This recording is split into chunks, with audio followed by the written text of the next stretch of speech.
Halo teman-teman, bertemu lagi bersama aku, VJ Bubu, di VJ Bubu Jalan-Jalan episode Subang Sumedang.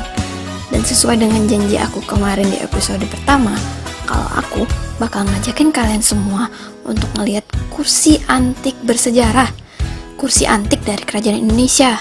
Makanya, tetap terus di VJ Bubu Jalan-Jalan, seru abis!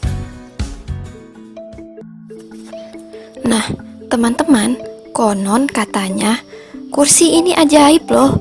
Kalau kita duduk di atasnya, kita bisa merasakan dimensi dari dunia lain. Maksudnya, dunia gaib atau dunia supranatural. Kemudian, untuk orang-orang yang memiliki indera keenam yang tinggi, konon katanya mereka juga bisa berjumpa dengan orang-orang yang telah meninggal dunia. Wah, gimana? Ada yang mau coba nggak nih? Supaya sahabat-sahabat VJ Bubu di seluruh dunia tahu tentang kursi antik kerajaan Indonesia ini, aku akan ngejelasin tentang sejarah kursi antik kerajaan Indonesia ini dengan bahasa Indonesia dan bahasa Inggris. Oke, aku mulai ya.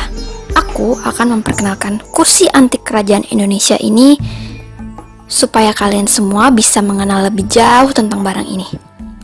Kepada semuanya teman-teman VJ Bubu, ahli sejarah, arkeolog, budayawan, metafisik, supranatural, paranormal, kolektor, dan semua pemerhati benda-benda seperti ini.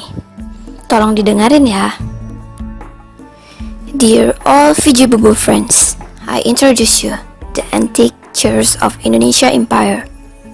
To all historian, archaeologists, cultural, metaphysic, supernatural, paranormal, mysticans, collector, and all the object observer circle, I request suggestion, opinion, input, and comment. Please hear me. Sekarang saya sudah berada di suatu tempat yang menyimpan kursi cantik yang ada di belakang saya ini, yang ada ukiran-ukiran ini. Konon katanya jika kita duduk di kursi ini, kita bisa ngerasain dimensi yang berbeda dari dunia lain, atau juga kalau kita ini orang yang punya indera keenam atau keahlian khusus, kita bisa merasakan sesuatu hal yang berbeda atau bertemu dengan orang-orang atau leluhur kita yang telah tiada. Kursinya cantik sekali. Nah teman-teman, sejarah singkatnya, kursi antik ini selesai dibuat tahun 1292 oleh Empu Janggo, keturunan dinasti Sailendra, dan dibantu oleh gurunya I Nyoman Ranggapati. Beliau juga murid Empu Gandring. Kursi antik ini dipersembahkan untuk Sultan Malik Al-Saleh, Raja Samudra Pasai, sebagai tempat raja dan para pembantunya bermusyawarah dan mengambil keputusan penting kerajaan. Tapi sebelum kursi ini dipersembahkan kepada sang raja telah wafat pada tahun 1292 bersamaan dengan selesai dibuatnya kursi antik ini, sehingga membuat Empu Janggo sedih dan kecewa. 3 tahun kemudian, yaitu tahun 1295, beliau juga wafat, dan selanjutnya kursi ini dipelihara oleh Siddhartha I Nyoman, kepercayaan setia Empu Janggo. These antique chairs have been made in 1292 by Empu Janggo, clan of dynasty Sailendra, and assessed by its teacher was I Nyoman Ranggapati. These antique chairs devoted to by Sultan of Malik Al-Saleh, King of Samudra Pasai. As king plays and all his assistants have deliberation and take the important decision of empire. But before these chairs present, the king passed away in the year 1292. At the same time, all true making of the chairs were complete, so that this made Empu Janggo feel disappointed and sorrowful. 2 years later, in year 1295, he also passed away. Hereinafter, these chairs were looked after by Siddhartha I Nyoman, devout belief of Empu Janggo. Teman-teman, pembuatan kursi antik ini membutuhkan waktu lebih dari 10 tahun. Dibuat dari tahun 1282 sampai dengan tahun 1292. Dalam ide perencanaan dan pembuatan kursi ini, Empu Janggo banyak dibantu oleh gurunya, yaitu Inyoman Ranggapati yang secara kebatinan sudah meninggal dunia. Dan Empu Janggo sebetulnya tidak bisa membuat dan mengukir kursi. Dia mampu melakukannya karena dibantu oleh roh gurunya yang ahli ukir. Dalam membuat dan mengukir kursi tersebut secara naluri dengan mata tertutup atau mata kebatinan, tanpa perencanaan bentuk atau model kursi dan motif ukiran, dan sering dilakukan pada malam hari di tempat yang sepi. Dalam mencari dan mengangkut bahan-bahan kursi tersebut, Empu Janggo dibantu oleh orang kepercayaannya, yaitu Siddhartha Inyoman. These antique chairs took more than 10 years, from years 1282 up to year 1292. In idea of planning and making these chairs, Empu Janggo was assisted by his teacher, Inyoman Ranggapati, mystically because he had died. In the fact, Empu Janggo could not make and carve the chair. He was conducted to make them by his teacher, who has expert at carving.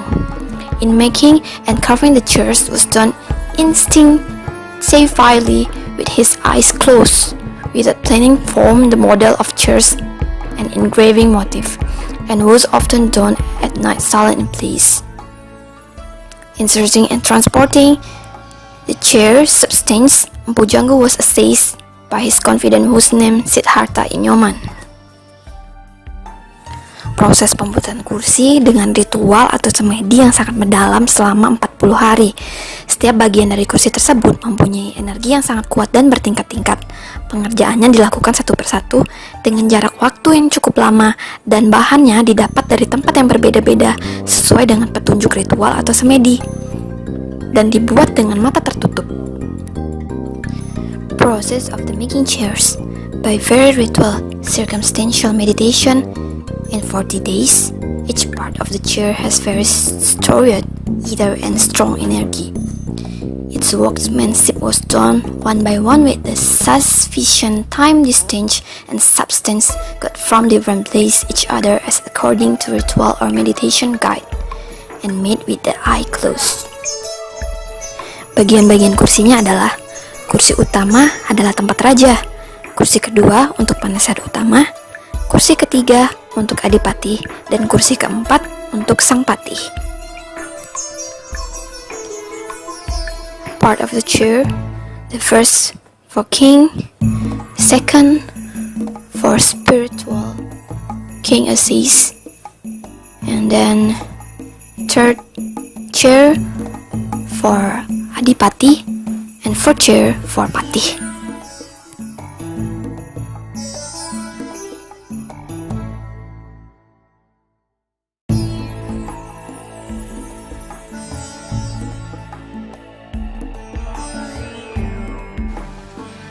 Teman-teman, seperti yang saya ceritakan sejarahnya, yang kursi raja itu ada di sebelah kiri saya.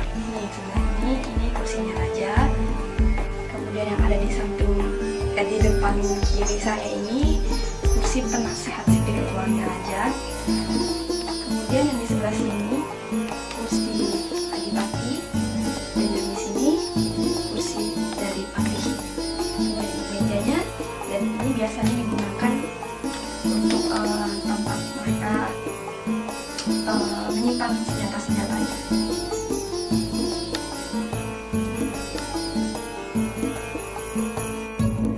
Oh iya, ini selain kursi antik ada barang-barang antik lainnya juga nih.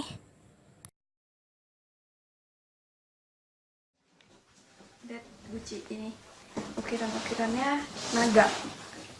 Naga itu biasanya identik dengan negeri Cina, dan konon katanya menurut sejarah guci ini berasal dari dinasti Ming. Tuh kan, bisa lihat teman-teman.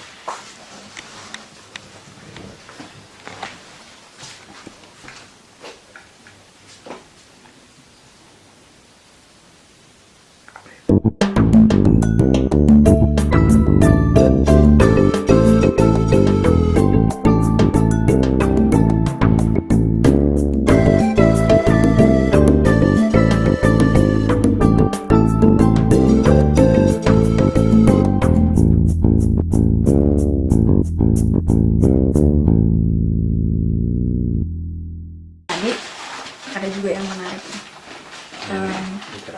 Kucing konon juga katanya itu bisa menawarkan racun apapun. Jadi misalnya nih ada racun masuk ke dalam ini, terus akhirnya kita minum, kitanya nggak apa-apa. Jadi zaman dahulu kala digunakan oleh kaisar-kaisar yang ada di Jepang. Oh, yang kecilnya yang kata juga yang merah. Mungkin kalian bisa lihat mangkok yang ada di tangan saya ini. Ini dingin sekali mangkoknya ya. Katanya ini bahannya terbuat dari giok.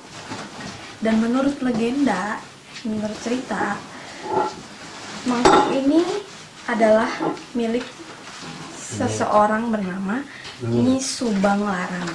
Istri dari Prabu Siliwangi. Ini biasanya ia pakai untuk berhias diri, untuk ramuan yang biasa ia pakai untuk merawat wajahnya, merawat kecantikannya. Dan Nyi Subang Larang itu adalah istri dari Prabu Siliwangi. Yang kemudian melahirkan. Wah, thanks for your attention. Thank you all my friends, I love you. Sampai ketemu lagi di episode VJ Bubu jalan-jalan selanjutnya ya. Nah, gimana? Ada yang mau nyobain kursi ini nggak? Kalau ada, langsung hubungin aku aja. Hihihi. Biar kita sama-sama jalan-jalan ke sini. Sampai ketemu lagi di tayangan kita selanjutnya. Thanks for watching. Bye-bye.